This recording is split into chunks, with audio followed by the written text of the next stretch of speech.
Bonjour et bienvenue dans le podcast du Human Factor. Je m'appelle Alexis Eve et tous les mercredis, je vais à la rencontre des startups les plus véloces pour rentrer en détail dans les bonnes pratiques RH qui leur permettent de faire du facteur humain un levier de croissance plutôt qu'un risque. Étant une entreprise à mission, on a pu valoriser et l'aspect écologique et l'aspect combativité. Le Human Factor, ce n'est pas qu'un buzzword, c'est aussi le nom de notre premier livre. Les clés de l'alignement entre associés, d'une organisation adaptée ou encore de la bonne relation à son travail. The Human Factor, c'est 100 pages de retour terrain des plus belles startups et de bonnes pratiques actionnables. Si vous voulez en savoir plus, allez tout simplement sur www.yaniro.co/book, B-O-O-K. On met le lien dans la description de l'épisode. Pour l'heure, je vous laisse avec l'invité d'aujourd'hui et vous souhaite une bonne écoute. Bonjour Constance, comment vas-tu ? Bonjour Alexis, super, merci et toi ? Eh bien, ça va très bien, ça va très très bien. On enregistre toujours à distance, mais toujours de bonne humeur. Et je dois dire que je suis très content que tu aies accepté notre invitation sur le podcast du Human Factor de Yaniro, parce que aujourd'hui, ça va être encore une belle occasion d'aborder un sujet qu'on connaît, peut-être, en tout cas qui nous touche tous, toutes, en tout cas dans le milieu startup, mais sous un angle un peu différent. Donc, je te remercie beaucoup d'avoir répondu présente pour ça. Eh ben, merci beaucoup, je suis ravie d'être là et de pouvoir échanger sur ce beau sujet ensemble. Donc vous l'avez compris, on va parler de culture, mais comme d'habitude, avant de nous lancer gaiement sur ce sujet, je vais te laisser, Constance, d'une part présenter Équateur pour celles et ceux qui ne connaîtraient pas l'entreprise, et surtout présenter ce que tu y fais. Très bien. Donc Équateur, on est un fournisseur d'énergie 100% renouvelable. Donc on propose à tous nos clients, que ce soit des particuliers ou des professionnels, de l'électricité, du gaz ou du bois 100% renouvelable, et ce depuis septembre 2016. Et donc moi j'ai rejoint l'aventure il y a un peu plus de 2 ans en tant que responsable RH. Tu le pitches incroyablement bien, franchement. Et vous êtes combien à l'heure actuelle ? Alors aujourd'hui, on est 90 et quand je les ai rejoints il y a 2 ans, on était 40. Et tu as une petite idée là sur les années ou les mois à venir, ce qui est prévu côté recrutement, c'est censé grossir encore ou vous êtes dans une phase de plateau là ? Oui, on est encore censé croître. Là, on a une vingtaine de recrutements prévus dans l'année à venir. Ok. Donc, on va parler de culture. Alors, si vous écoutez ce podcast depuis un petit moment, vous connaissez un peu les coulisses de comment ça se passe. Très simplement, on se rencontre. Donc là, on s'est rencontré avec Constance il y a quelques semaines de ça. Et on échange et on dit de quoi on va parler. Moi, j'arrive pas en disant Constance, Équateur, c'est trop bien, on va parler culture. C'est pas comme ça que ça se passe. On échange, on dit on pourrait parler de ci, on pourrait parler de ça. Et après, on se met d'accord sur le sujet qui nous enthousiasme le plus. Et alors, pourquoi refaire un sujet sur la culture, parce on a parlé plusieurs fois de la culture, déjà parce que la culture d'Équateur est très chouette et que c'était une très belle occasion d'en parler, mais aussi pour mettre la focale sur un aspect qui est peut-être pas le plus simple de la culture, qui est comment est-ce qu'on fait vivre une culture concrètement, comment est-ce qu'on construit et on maintient une culture concrètement. Dit autrement, une fois qu'on a un triptyque de mots du genre engagement, passion et transparence ou quelque chose de ce genre-là, comment on passe de ça à une vraie culture, un vrai ADN de boîte dans la vraie vie, de la réalité véritable. On est parti, Constance, t'es OK pour ce petit programme ? C'est parti. Je serais hyper choqué si tu me disais non. On se dirait, mais mon Dieu, qu'est-ce que je vais faire à partir de là ? Donc, peut-être pour commencer, c'est quoi la culture pour toi ? C'est quoi la définition de la culture d'un point de vue général, avant de rentrer dans la culture d'Équateur ? Ouais. Alors pour moi, la culture d'une entreprise, c'est vraiment l'ensemble de comportements, de valeurs qui vont être partagées, de traditions et des normes qui vont être propres à cette entreprise. Et finalement, c'est ce qui va la rendre vraiment unique et qui va fédérer les personnes qui en font partie. Ouais, je suis assez d'accord avec ça. Dans d'autres épisodes de la culture, je partageais une définition personnelle, je ne sais pas trop d'où elle vient, mais qui dit la culture, c'est l'ensemble des choses qu'il faut faire sous peine d'être exclu du groupe. C'est un petit peu la version hard, mais c'est un peu la même chose, c'est ce qui rassemble un petit groupe qui va travailler ensemble. Et du coup, chez Équateur, c'est quoi l'histoire de la culture, ce qu'il y a derrière les valeurs, enfin, comment vous avez construit ça, c'est quoi l'historique derrière votre culture à vous ? Alors Équateur a été fondé par Jonathan Martelly et Julien Tchernia, qui ont tous les deux précédemment travaillé pour des fournisseurs d'énergie. Et donc en fait, quand ils se sont mis ensemble pour créer Équateur, ils se sont dit bon, maintenant nous, qu'est-ce qu'on veut faire? Quel fournisseur est-ce qu'on va créer? Et pour ça, on va, avant de recruter qui que ce soit, poser les bases de ce qu'on veut pour Équateur et donc donner des valeurs qu'on aimerait qu'ils soient partagées par nos futurs recrues. Et donc, ils ont d'emblée posé les bases, donc qui sont donc la combativité, la transparence, la proximité et la durabilité. Et alors, je te pose directement des petites questions, on va le faire en ping-pong. Hein. Je ne sais pas ce que toi tu as vu, mais on observe deux approches, moi je trouve, dans la construction des valeurs. J'ai vu pas mal de boîtes, donc là je pense à Équateur, je pense aussi à Sunday App par exemple ou d'autres, dans laquelle les valeurs existent avant même l'entreprise. C'est-à-dire on va lancer une boîte avec ces valeurs-là. Donc là en général, Alan aussi également. Donc là, dans la plupart des cas, les valeurs c'est un mix entre des éléments de valeurs personnelles des fondateurs et une intention très forte par rapport à l'entreprise. On veut faire une entreprise comme ça. Et après, du coup, on s'attache à recruter, à faire monter en compétences et en postes des personnes qui représentent le mieux ces valeurs. Et à l'autre bout, il y a une autre approche qui consiste à dire, bon, on attend d'être un certain nombre, je sais pas, 10, 12, 15, et après on fait un exercice de valeur parce qu'en gros, on va regarder ce qui naturellement nous a rassemblés. Donc fait un exercice commun et puis on se rend compte quelque part, on dépoussière les valeurs implicites pour les rendre explicites. Donc toi, de facto, tu as rejoint Équateur, il y avait déjà des valeurs. Est-ce que tu as un avis là-dessus? Est-ce que tu penses que les deux sont valables, mais ça dépend un peu des cas? Il y a un qui est un petit peu mieux que l'autre, il y a un drawback d'un côté ou de l'autre. Enfin, qu'est-ce que tu en penses de ça? Alors, je pense que tout est possible. Ce qui est très chouette pour Équateur, c'est que donc Julien et Jonathan partageaient vraiment ces 4 valeurs qu'ils ont définies. Et c'est ce qui a permis de donner vraiment une lancée à Équateur, de se dire que voilà, nos premières recrues, elles vont partager ces valeurs. Et d'ailleurs, ces valeurs, c'est aussi celles qu'on partage pour nos clients. Étant une entreprise à mission, on a pu en fait valoriser et l'aspect écologique et l'aspect combativité parce que c'est un environnement super concurrentiel. Et on a pu aussi répliquer ces valeurs en interne. Donc, c'est-à-dire qu'on attend de nos salariés qu'ils soient combatifs, qui ne perdent jamais de vue la transition énergétique. Et en fait, ce qu'on a fait avec Julien et Jonathan, c'était donc il y a un an, on s'est posé avec un formateur spécialisé en management des entreprises pour réfléchir justement et se dire, bon, ça fait maintenant 4 ans qu'on s'est lancé avec Équateur, on s'est lancé avec ces 4 valeurs, mais aujourd'hui, finalement, quelle est notre culture d'entreprise? Quelle méthode de management est-ce qu'on attend de la part de nos managers? Quel comportement est-ce qu'on attend des salariés? Et donc, c'était vraiment prendre 2 jours ensemble pour réfléchir aux bonnes pratiques, à ce qu'on veut maintenir et faire perdurer chez Équateur et quel comportement est-ce qu'on veut vraiment voir au sein de l'entreprise. Donc ça veut dire qu'au bout de quoi, de 4 ans, 5 ans, c'est ça? 4 ans, oui. 4 ans, ouais. Vous avez décidé en fait de re-regarder les valeurs qui ont été construites au démarrage pour voir d'une part si ça fitait toujours ou s'il y avait une mise à jour à faire, puis décider ou regarder ensemble qu'est-ce que ça voulait dire, comment faire vivre ces valeurs aux différents endroits de la boîte, c'est ça? C'est ça. En fait, ces 4 valeurs, on voulait absolument les garder, mais c'était surtout voir comment est-ce qu'on pouvait les décliner en principe de management notamment, puisque comme l'entreprise a beaucoup grandi, il s'agit aussi de former nos managers et de s'assurer qu'eux puissent aussi être les bons relais des messages clés qu'on veut faire passer. Et donc, justement, une fois qu'on a défini, alors c'est ce qu'on appelle une charte managériale avec ces grands principes, on a formé tous nos managers pendant 5 jours à ces principes de management pour s'assurer que tout le monde soit bien aligné avec les valeurs et ce que ça implique derrière. Alors attends, tu vas un tout petit peu trop vite. Moi, j'ai 1000 questions déjà, t'inquiète pas, on va y aller étape par étape. J'ai plusieurs questions.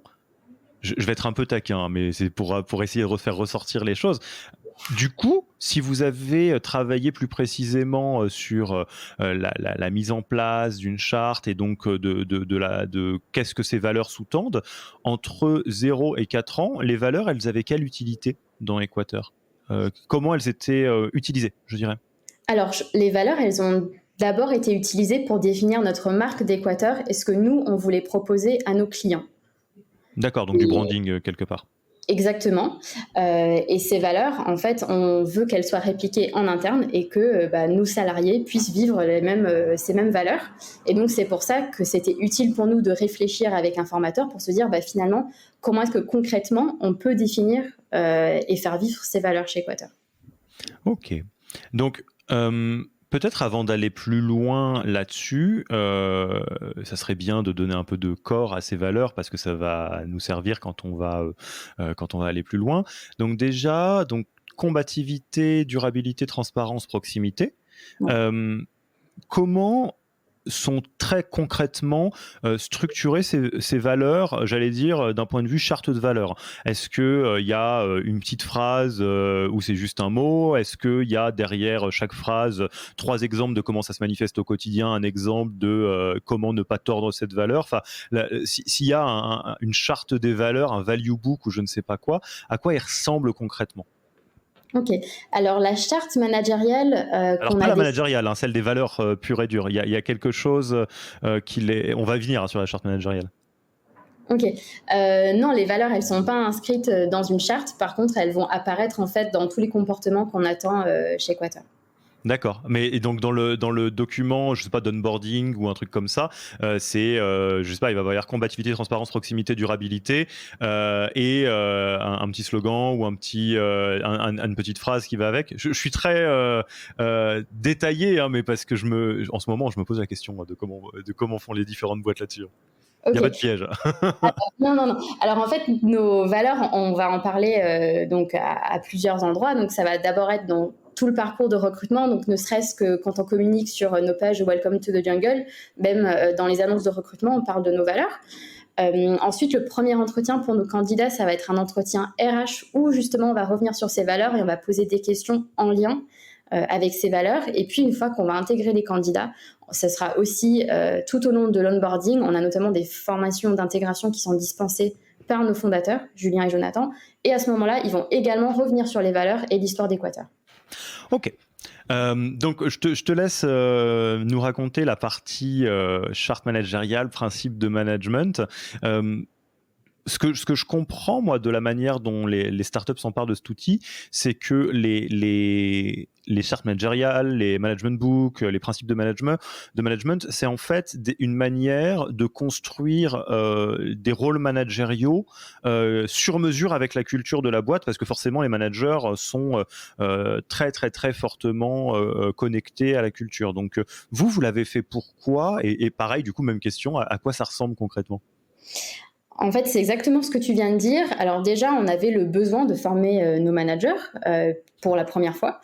Et on s'est dit, pourquoi pas justement personnaliser cette formation avec les valeurs d'Équateur, avec ce qu'on a envie d'infuser auprès de nos managers. Et donc, c'est pour ça qu'on a pris ces 2 jours de réflexion sur justement qu'est-ce qu'on va attendre d'un manager chez Équateur, qu'est-ce que lui doit infuser auprès de ses équipes.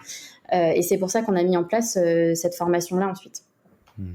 Et du coup, à quoi ça ressemble cette charte managériale? Quelle est alors pas la partie qui vous a été apportée par le formateur, mais plutôt la partie spéciale Équateur. Un manager ou une manager Équateur, ça a quoi de spécial? Alors, un manager Équateur, ça a quoi de spécial? Un manager Équateur, c'est génial. Déjà, faut le dire. Déjà, il faut le souligner. Non, en fait, cette charte managériale, alors elle est divisée en 3 grands axes. Donc la première va porter sur l'image de marque. Et donc là, on va aborder des choses type chez Équateur, j'aide chacun à faire sa part écologique. Mes actions ont un impact positif pour nos clients et pour la planète. Ensuite, on va avoir un axe plutôt situation managériale. Donc là, ça va être un petit guide sur la fréquence des réunions, sur comment on doit mener nos one-to-one, comment on est amené à gérer une situation conflictuelle, tout ce qui est lié au télétravail aussi. Et le troisième grand axe, c'est ce qu'on a appelé la culture startup. Donc là, c'est vraiment des comportements attendus, type j'accepte les contraintes et j'en fais des opportunités, je développe mon activité et je m'en approprie les projets, je suis vraiment acteur de la réussite d'Équateur. Donc ça, c'est vraiment les 3 grands axes qu'on a définis pour la charte managériale. Alors, ce que je trouve intéressant là-dedans, et tu me dis si je comprends bien ou de travers, hein, c'est que on pourrait se dire, construire une charte managériale en lien avec la culture de la boîte, entre guillemets, c'est facile. Tu prends les meilleurs principes managériaux du moment, tu colles ou tu croises avec les valeurs et paf, ça fait des chocs à pic. Ce qui est une phrase qui vous laissera comprendre que j'ai 34 ans. Mais globalement, je vois que c'est un petit peu plus nuancé que ça, parce que même s'il y a certaines valeurs qui se ressentent très fortement dans les principes de management. Par exemple, j'accepte les contraintes, j'en fais des opportunités. Il y a le côté de la combativité qui ressort très fortement. C'est pas copier-coller non plus. Donc j'aimerais bien savoir comment vous avez construit ça et comment ça s'est comment ça s'est fait. Effectivement, c'est pas copier-coller non plus, et c'est pour ça que, pour moi, dans ce travail de réflexion, on a été beaucoup plus sur la culture d'entreprise. En fait, on a été au-delà des valeurs et on a réfléchi justement à ce qui nous plaisait dans les différents comportements qu'on pouvait voir chez Équateur, pour en faire vraiment des éléments de culture et se dire, ça oui, c'est super, on veut le garder, c'est comme ça qu'on veut fonctionner. Ouais, donc là, c'était une question que j'aurais dû poser beaucoup plus tôt d'ailleurs. Donc tu dirais que la culture, ce n'est pas les valeurs, que les valeurs sont une partie de la culture, mais pas que. Exactement. Pour moi, les valeurs, c'est une base qui peut être posée par des fondateurs notamment, ou par tous les salariés qui composent l'entreprise. Mais pour moi, la culture, c'est ce qui va venir à 90% en fait des salariés. C'est tous les petits comportements, toutes les actions qu'on va retrouver au quotidien et qui vont faire que, ça c'est la culture d'Équateur, ça c'est ce qui la distingue. Et alors du coup, question presque un peu philosophique, mais une culture, ça peut se construire ou se structurer, ou ça arrive de facto? Parce qu'il y a une partie, typiquement, tu parles du fait que ça vient des collaborateurs, des collaboratrices, donc on pourrait se dire, si vous recrutez essentiellement des collaborateurs qui fit avec vos valeurs, ça va déjà être un certain type de collaborateur, mais on pourrait aussi se dire, après, s'il y a une culture, j'en sais rien, moi, de la fête chez Équateur que vous n'aviez pas prévu, quelque part, vous la découvrez en même temps que le reste, quoi. C'est ça. Pour moi, la culture, c'est vraiment quelque chose qui a été construit petit à petit. En fait, plus on a grandi, plus notre culture s'est développée. Et elle s'est développée parce que justement, on a des salariés qui sont donc chez Équateur depuis très longtemps et qui font vivre cette culture au quotidien. Donc ça va être, en fait, par exemple, chez Équateur, on a des personnes qui adorent mettre en place des choses, type on a mis en place le tri étendu, quelqu'un, il y a quelques semaines, a proposé de mettre en place des tupperwares en verre pour tout le monde, quelqu'un s'occupe des plantes, on a des référents de diversité et inclusion qui se sont proposés. Et en fait, c'est plein d'initiatives personnels en fait qui vont voir le jour, et c'est les autres salariés du coup qui arrivent, qui rejoignent Équateur, qui voient que tout ça se met en place, que chacun est vraiment finalement entreprenant à sa façon et force de proposition, et c'est ces comportements-là qui sont ensuite répliqués. Donc en fait, quelque part, il y a des choses qui j'allais dire, qui sont pas surprenantes, parce que ça va par exemple avec votre valeur durabilité. Enfin, on verra comment justement les valeurs prennent place dans le recrutement. Mais donc vous avez des personnes qui sont attirées par la durabilité, qui sont alignées avec ça, ce qui est une très bonne chose. Mais ce qui arrive peut-être un peu plus comme une surprise, c'est le côté entreprenant, de voir que que vous avez des personnes qui aiment bien lancer des choses et embarquer les autres. Et donc ça, ce que je comprends, c'est que quand tu vois que ça se manifeste, vous l'embrassez comme étant la culture d'Équateur, mais sans avoir eu l'idée de la construire au démarrage, quoi. Exactement, et finalement chez Équateur, il y a plein d'initiatives qui ne viennent absolument pas du haut des fondateurs, mais des salariés qui rejoignent l'entreprise, puisqu'en fait ils voient que c'est possible, ils voient qu'on a la possibilité de mettre en place entre guillemets tout ce qu'on veut, et donc quand les nouvelles personnes nous rejoignent, elles voient ces initiatives qui se mettent en place et se permettent donc de mettre en place eux aussi à leur façon des petits événements. Je vois une recrue qui est arrivée donc il y a un mois, qui a mis en place un atelier couture, donc voilà, ça fait partie des petites choses. Et alors, je me doute qu'il n'y a pas de réponse toute faite à ça, mais toi, dans ta responsabilité ou les fondateurs d'Équateur, comment vous arrivez à être attentif à ces éléments de culture et à leur donner le terreau pour se développer versus soit les étouffer, soit les laisser péricliter. Parce que typiquement, tout ce qui est bottom-up, qui vient des équipes, qui vient du terrain et qui donc n'a pas été pensé en amont, on peut se dire d'une part, chouette, c'est des jolies fleurs qui sortent du sol, mais quelque part, si on les chérit pas, ces fleurs-là, elles vont pas aller très loin ou elles peuvent se retrouver un peu fragilisées. Dans une organisation, ce qui émane justement du terrain, c'est à la fois très joli mais très fragile. Donc j'aimerais bien savoir comment toi et les fondateurs vous avez je sais pas, quel regard vous avez là-dessus et qu'est-ce que vous vous dites pour gérer ça entre guillemets. Les initiatives personnelles, elles sont vraiment encouragées et félicitées. Ne serait-ce que par exemple sur notre groupe Slack d'entreprise, on a des channels qui vont se créer, chacun va partager un petit mot, est-ce que ça vous dirait qu'on mette en place ça ou qu'est-ce que vous en pensez? Et du coup en fait il y a quelqu'un qui va proposer une idée et en fait il y a toute une émulsion autour de cette idée et de personnes qui vont être hyper enthousiastes. Et c'est comme ça qu'elles se mettent en place.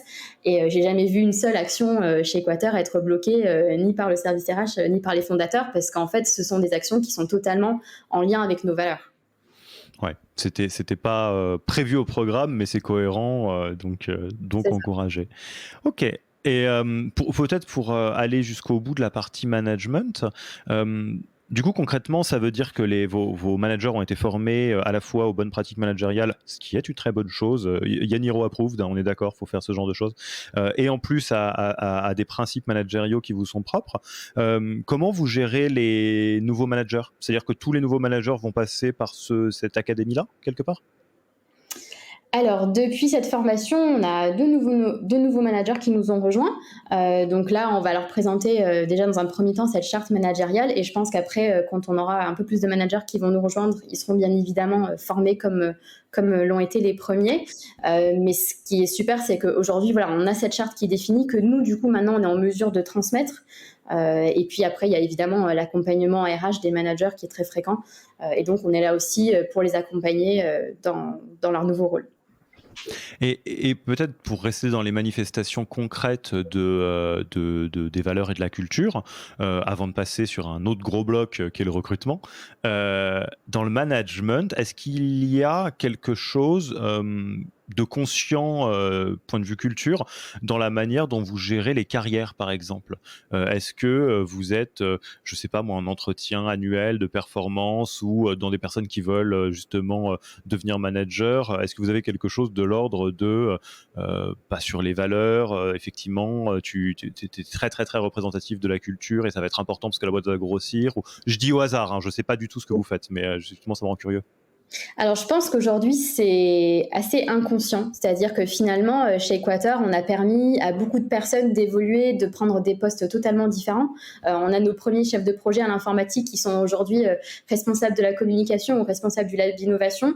Et je pense aussi que ces parcours, on les a permis puisque ce sont des personnes en fait totalement alignées avec nos valeurs, qui font preuve de combativité, qui sont hyper entreprenantes.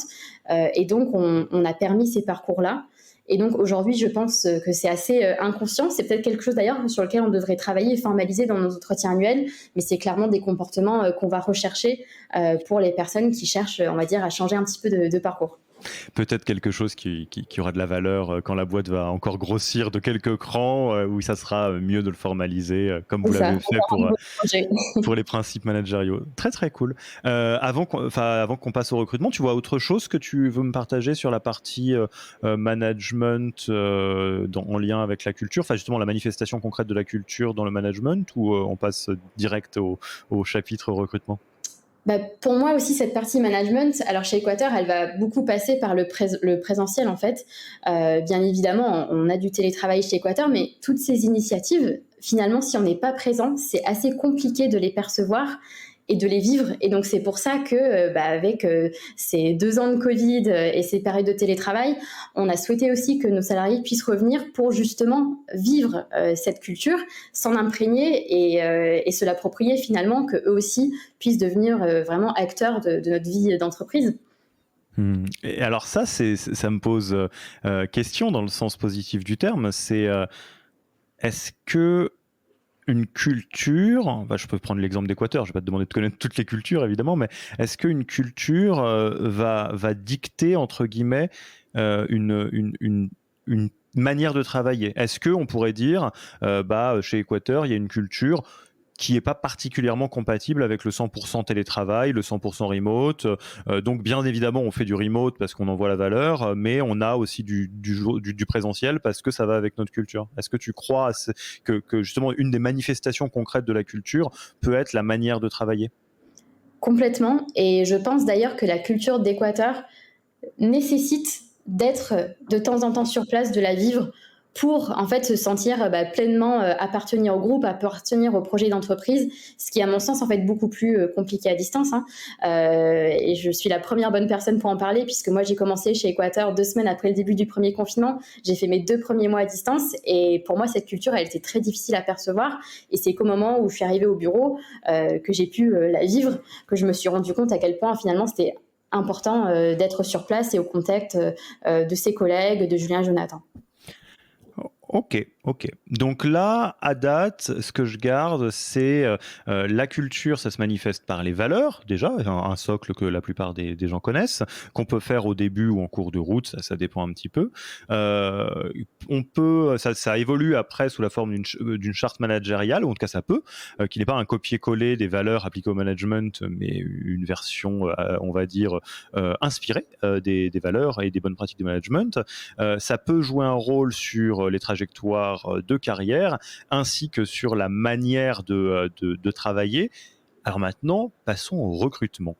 Comment concrètement on utilise les principes de la culture ou des valeurs en recrutement? Alors, d'un point de vue, j'allais dire, naturel, on voit bien ce que ça veut dire. On va essayer de recruter des personnes qui vont fitter avec la culture.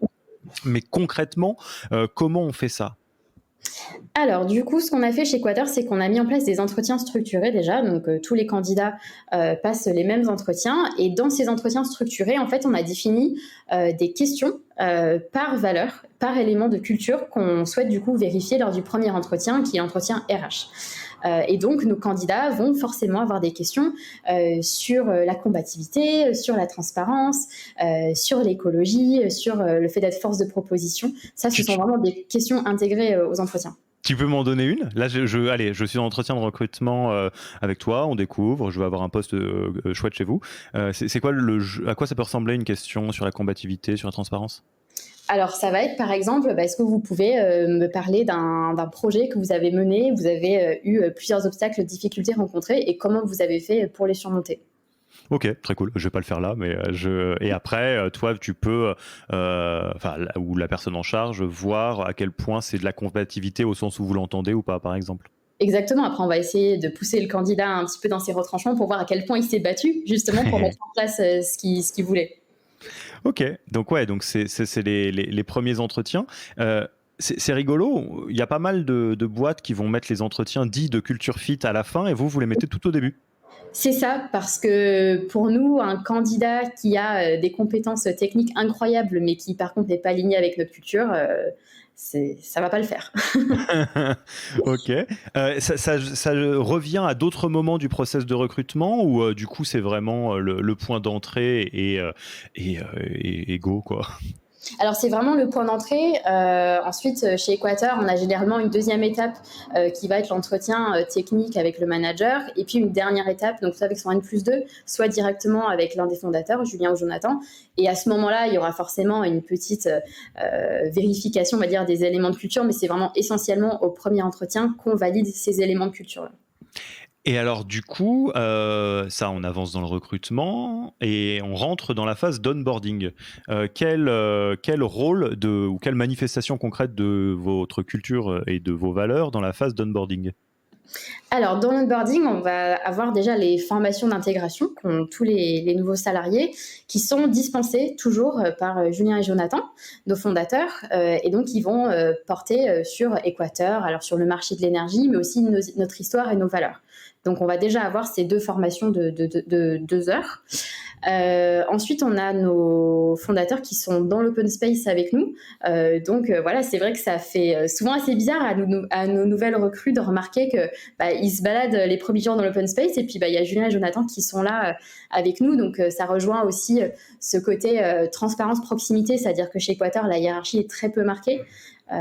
Tout le monde peut poser des questions à tout le monde. Comme dirait Jonathan, les stagiaires ils peuvent m'engueuler, c'est pas grave. Et puis dans l'onboarding, ce qui étonne aussi souvent, c'est qu'on a une fois par mois une réunion d'entreprise qui s'appelle le Sous l'Équateur. Donc c'est une réunion d'entreprise qui est donnée le premier mercredi du mois l'après-midi, juste après le board avec nos investisseurs le matin. Et en fait, les salariés ont accès aux mêmes informations que les investisseurs ont eu le matin même. Donc là, c'est un événement très fort où on commence avec une musique qu'on écoute à chaque fois. Et il y a vraiment là une transparence parfaite, on va dire, sur ce qui a été dit et sur ce qui se passe au niveau d'Équateur. Canon. Est-ce que t'en as d'autres, des petits rituels comme ça qui viennent joncher la vie des collaborateurs, collaboratrices d'Équateur et qui sont finalement ni plus ni moins que des manifestations de la culture? Oui, alors ce qu'on adore, c'est quand nos salariés valident leur période d'essai, en fait, ils se voient attribuer un avatar. Donc en fait, chez Équateur, dans chaque open space, on a un mur avec des avatars. Donc en fait, le salarié valide sa période d'essai, il choisit un personnage. Donc au début, c'était beaucoup de super-héros, mais maintenant pas que. Et c'est un artiste du coin, en fait, qui va réaliser ses avatars. Et donc chacun a son petit cadre sur le mur quand il a validé sa période d'essai. Donc c'est qui rejoint officiellement la grande famille d'Équateur. Ouais, ça rentre pour le coup si je joue à ça avec le jeu de la proximité aussi, d'être accessible. Ça me fait penser un truc un peu similaire une approche, un rituel un peu similaire que je trouve très très rigolo. C'est chez Chillaway. Je ne sais pas si vous connaissez, donc la newsletter qui aide les gens à sortir de chez eux, hein, alors leur fait faire pas mal de choses. Il y a une petite tradition d'avoir un animal totem qui est son prénom et son nom, enfin en gros l'initiale du prénom et du nom. Donc moi par exemple Alexiev, je serais, je sais pas moi, alligator extatique ou un truc comme ça. Et c'est assez rigolo, je trouve. C'est quelque chose qui va avec la logique d'Avatar. Et j'essaye de réfléchir à toutes les autres zones vraiment très people, très RH qu'on pourrait aborder. Donc là, on va rentrer dans des choses où peut-être que vous avez pas encore travaillé ça ou pas, mais est-ce qu'il y a une manifestation concrète et pensée plutôt, parce que implicite, ça c'est à peu près sûr, de vos valeurs et de votre culture dans, par exemple, le choix du modèle de rémunération, dans des choix de locaux, de choses comme ça. Enfin, est-ce que justement on peut voir la culture transpirer dans des choses de ce genre-là? Alors, je pense qu'on peut clairement l'avoir dans les locaux. Par exemple, là, dans un de nos open space, on a inscrit sur un mur en très grand n'importe, je me bats, je me bats, je me bats. Donc là, on retrouve bien sûr la combativité. Et justement, ça, c'est une problématique hyper intéressante puisque en ce moment, on cherche à changer de locaux et donc on en visite. Et finalement, ça nous est arrivé d'en visiter et de se dire, ces locaux-là ne nous ressemblent pas du tout, ne sont pas assez chaleureux, on s'y sentirait pas bien et pas en adéquation en tout cas avec notre culture. Et donc, et puis ça nécessite aussi du coup de réfléchir à tout ce qu'il va falloir qu'on mette en place dans nos nouveaux locaux pour continuer à faire vivre cette culture d'entreprise. Donc, ne serait-ce que les lieux de convivialité, le fait de pouvoir mélanger toutes les équipes. Chez Équateur, par exemple, les équipes IT, elles sont tout à fait mélangées à ce qu'on appelle les métiers, donc à tous les autres équipes de l'entreprise. Et alors justement, là, je pense qu'on a fait un bon tour, hein, et je te remercie beaucoup de tous ces exemples. Est-ce qu'il y a des choses qui ont été des fails, des choses où soit vous avez voulu mettre en place quelque chose qui n'a pas pris pour une raison ou pour une autre, hein, ce qui arrive en start-up, soit des moments où vous vous êtes dit OK, là on a malheureusement été un tout petit peu dans la trahison de notre culture pour une raison X ou Y et on le refera pas parce que ça marche pas, quoi. Ouais. Alors, chez Équateur, on a beaucoup de recrutement IT, tech, et on sait que c'est un marché qui est en forte tension aujourd'hui. On a des enjeux de recrutement hyper importants sur ces équipes-là. Et ça nous est arrivé, en fait, d'avancer sur des recrutements où on était certain que les compétences techniques étaient là, que ce seraient des personnes qui allaient pouvoir beaucoup apporter à Équateur, mais on avait quelques doutes sur l'aspect culture, et de par la tension qu'il y a dans le marché, on s'est dit il faut qu'on avance, il faut que les équipes avancent, et donc on a intégré ces personnes, et finalement ça n'a pas fonctionné. Et donc finalement on en retient une leçon, c'est que quand il y a des doutes, il n'y a pas de doute, et donc c'est pour ça qu'aujourd'hui on est particulièrement vigilant à ce premier entretien RH de culture, pour s'assurer que tous ceux qui nous rejoignent sont vraiment alignés à notre façon de travailler. Est-ce que l'entretien culture est devenu le premier après ces expériences malheureuses, ou c'était déjà le cas, mais vous étiez pris dans le flot des recrutements? Non, c'était déjà le cas, mais on a laissé passer. Ouais, moi ça arrive. Moi, ça me donne très envie de faire un premier entretien culture aussi sur les recrues Yaniro. Donc je vous piquerai peut-être cette pratique que j'ai pas vue beaucoup. Et si on se projette dans le futur, donc Équateur est une boîte en belle croissance, et on sait à quel point c'est difficile de maintenir la culture dans des boîtes en croissance. Hein. Je vous renvoie aux excellents épisodes avec Content Square et Conto, respectivement, sur ces sujets, hein, de comment on maintient une culture quand la boîte grossit beaucoup. C'est quoi les prochains enjeux, les points de progression, les points que tu sens qu'il va falloir structurer d'un point de vue culture, j'entends, pour justement arriver à rider la vague de la croissance, je dirais? Justement, cet enjeu de croissance, aujourd'hui, on est encore sur 2 petits open space où nos fondateurs sont là, où tout le monde est encore très proche. Mais effectivement, plus on va grandir, et plus ça, ce sera quelque chose qui sera difficile en fait à percevoir. Et donc, c'est comment est-ce qu'on va arriver à responsabiliser les managers? Est-ce que ce soit vraiment eux les vecteurs de cette culture? Comment est-ce qu'ils vont pouvoir l'infuser au sein de leurs équipes et s'assurer qu'ils le font effectivement? Et puis, l'enjeu, c'est qu'aujourd'hui, il y a de plus en plus de télétravail, et donc voilà, comme je te le disais au début, je pense que la culture d'Équateur, je dirais pas qu'elle est incompatible, mais en tout cas elle serait beaucoup moins perceptible si on était à 100% à distance. Et donc c'est pour ça aussi qu'on a envie que voilà, les gens continuent à venir au bureau, surtout qu'on aura bientôt des nouveaux bureaux très très sympas. Et donc je dirais la croissance et le télétravail sont vraiment pour nous nos 2 grands enjeux actuels. Ça, c'est hyper intéressant ce que tu dis, et ça me permet, en tout cas, je partage un peu mon eau au moulin, je dirais, sur ce sujet. C'est que c'est une évidence que certains types de cultures correspondent plus naturellement avec certains types d'organisation du travail. Remote, asynchrone, synchrone, hybride, full présentiel, etc. Maintenant, ce qui est intéressant, c'est quand on se retrouve face à un énorme changement dans le monde, comme on l'a tous vécu avec la crise du Covid, les confinements, etc. C'est intéressant de voir comment les entreprises réagissent à ça et arrivent à voir ça non pas comme une claque dont on se relèvera pas en disant bon bah voilà, on a une culture où il y a marqué en très gros on se voit en vrai tous les jours et on s'adore, et bah du coup ça devient difficile, et plutôt de se dire non, comment est-ce que d'une manière ou d'une autre, on arrive à faire vivre cette culture dans un jeu de contraintes qui est différent.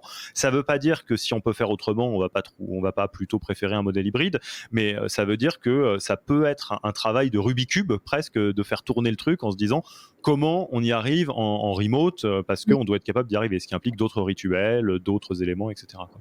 Tout à fait. C'est comment nous, on arrive à s'adapter face à ça. Et aussi, je pense que c'est aussi à nous, RH, fondateurs, de donner envie aux salariés de venir. Et c'est aussi, je pense, que ce qui va prouver qu'on a fait des bons recrutements, c'est que si on arrive à recruter des personnes qui sont alignées avec nos valeurs, qui ont envie de contribuer à ce projet d'Équateur, etc., c'est forcément des personnes qui auront envie de s'impliquer. Donc, ça passe par venir au bureau, même si ce n'est pas tous les jours, mais ça passe par vraiment le fait de vouloir contribuer au projet. Eh ben écoute, très très cool. Moi je te remercie pour ce grand tour sur la mise en application concrète de la culture au sein d'une boîte en croissance. Je te propose qu'on passe tranquillement à la fin de l'interview. Déjà, évidemment, où est-ce qu'on te retrouve? On a envie d'engager la discussion avec toi. On a envie de trouver un job chez Équateur. Comment on fait? On te contacte comment? Avec plaisir. Alors, vous pouvez me contacter sur LinkedIn. Vous pouvez aller voir aussi notre page Welcome to the Jungle Équateur, qu'on a nourri de plein d'infos et de plein de photos sympas. Vous pourrez y retrouver aussi toutes nos offres d'emploi. Et puis, bien sûr, par mail, si besoin, constance.fischer@equateur.fr. On met tout ça, évidemment, dans la description de ce podcast. Ensuite, est-ce qu'il y a un livre, un podcast, un blog, une ressource que tu recommanderais aux auditeurs et auditrices? Oui, alors moi, ce que je recommande fortement, c'est tous les articles, le site internet et le podcast de Léo Bernard, qui est un ami à moi et qui est vraiment passionné par le sujet du recrutement. Donc voilà, je recommande chaudement les ressources de Léo. Yes, Léo, qu'on salue, qui nous fait le plaisir de répondre présent pour un futur épisode du podcast qui a été demandé et j'ai assez hâte. Donc Léo, si tu nous écoutes, un petit coucou déjà et on a hâte de te retrouver. Je passe directement à cette question avant de parler du tout les RH. J'imagine que c'est Léo que tu vas nommer également pour un prochain épisode du podcast, même s'il est déjà présent. Bien sûr. Bon, voilà, donc Léo, tu es binommé, donc tu n'as absolument pas la pression de faire un épisode qui est classé Panthéon dans ce podcast. Bon, t'inquiète pas, on va trouver un truc chouette, je suis sûr que t'es pas inquiet. Et est-ce qu'il y a un tool RH, un outil que tu aimes beaucoup, que tu aimerais partager aux auditeurs et auditrices de ce podcast ? Oui, alors moi, l'outil que je recommande, c'est un groupe Slack à destination des RH qui s'appelle First Talent, qui a été lancé par Judith Tripart. Personnellement, j'ai été seule en ressources humaines chez Équateur pendant 1 an et demi. Et c'est vrai que du coup, il faut faire preuve de débrouillardise, on va dire. Et ce groupe m'a beaucoup aidée. Il y a énormément de soutien entre les RH des différentes startups. Donc, c'est vraiment un très chouette collectif. Judith, si tu nous écoutes, donc Judith qui était la première personne, l'épisode 1 de ce podcast, est également largement considérée à juste titre, je pense, comme la marraine de l'écosystème RH startup français. Si tu nous écoutes, on te fait un petit coucou. Écoute, Constance, moi c'était un vrai plaisir de pouvoir parler de tous ces sujets avec toi. Je te rappellerai pour la suite de l'entretien d'embauche, pour que tu me trouves un job chez Équateur. On verra comment on fait ça. Et en tous les cas, moi je souhaite le meilleur pour la suite d'Équateur. Te remercie encore une fois pour ton temps et puis te dire à la prochaine. Avec plaisir, merci beaucoup Alexis pour ton temps. Merci beaucoup. Au revoir. Au revoir. Merci d'avoir écouté cet épisode. S'il vous a plu et que vous ne voulez rater aucun nouvel épisode, abonnez-vous à la newsletter en allant sur le site www.yaniro.co. Et à mercredi prochain pour le prochain épisode.